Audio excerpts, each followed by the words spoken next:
En fait, je ne suis pas là ce soir pour vous raconter l'info, mais pour vous rappeler tout simplement que pendant 24 heures, il y a 300 Palestiniens, dont la plupart sont des civils, ont été tués par les armées israéliennes américaines.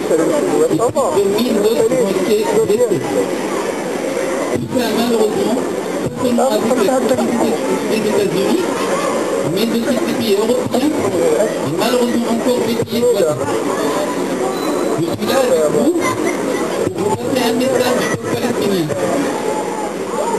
Le peuple palestinien est un peuple qui aime la vie, mais qui adore la liberté. Qui aime la paix, mais qui adore la dignité. Il va tout faire. Il va faire tout ce qu'il peut, avec votre soutien et votre solidarité, pour avoir la liberté et pour garder sa dignité. Encore un message pour le peuple israélien. Les Palestiniens ne cherchent jamais la guerre. Les Palestiniens ne cherchent jamais la guerre. Les Palestiniens veulent faire la paix. La paix juste pour les deux côtés. Et ce n'est pas possible tant que les Israéliens, peuple et gouvernement, contre la vie d'un Palestinien porte moins de valeur que celle d'un Israélien. Ils doivent comprendre que la vie d'un Palestinien a exactement la même valeur que celle d'un Israélien. Un être humain est un être humain, quelle que soit sa couleur, quelle que soit sa nationalité, quelle que soit sa religion. Et le jour où les Israéliens comprennent ça, on peut se lancer dans des négociations pour rétablir la paix. Et entre-temps, le peuple palestinien va rester, il va résister malgré tout. Parce que c'est un peuple qui ne vit pas à genoux. C'est un peuple qui vit debout, avec dignité. Ou qui mord debout et avec dignité. C'est un peuple qui ne vit pas à genoux. Et puis en conclusion, je vous raconte juste une histoire de côté humain de ce qui se passe là maintenant dans les hôpitaux à Gaza.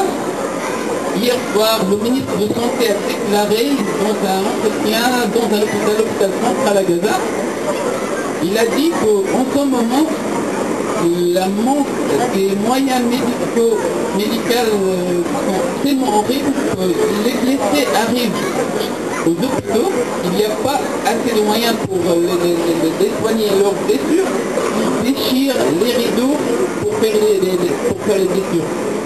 Il n'y a plus rien qui arrive, il n'y a pas même les besoins de base, vraiment de base qui arrivent. C'est malheureusement avec le soutien européen, le soutien des États-Unis et le soutien de certains pays voisins. Merci d'être venu et bonsoir encore.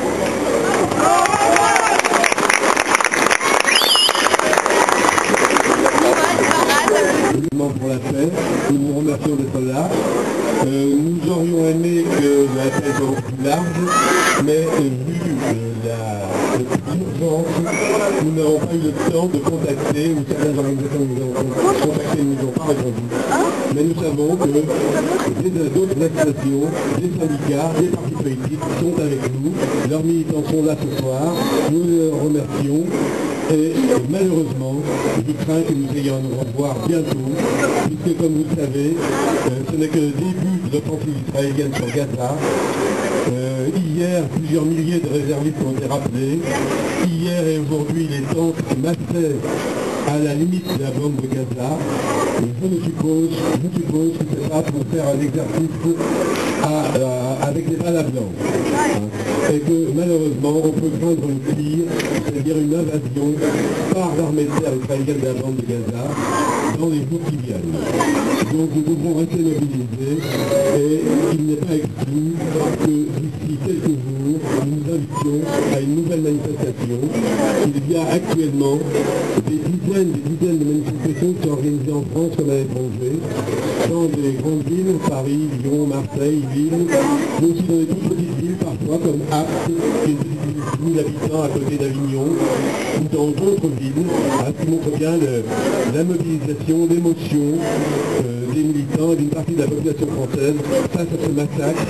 Et je reprendrai l'expression de journaliste de France Info hier, qui est la pire agression subie par le peuple palestinien depuis 1967. Ce n'est pas de moi, c'est le journaliste de France Info. Donc nous devons rester mobilisés.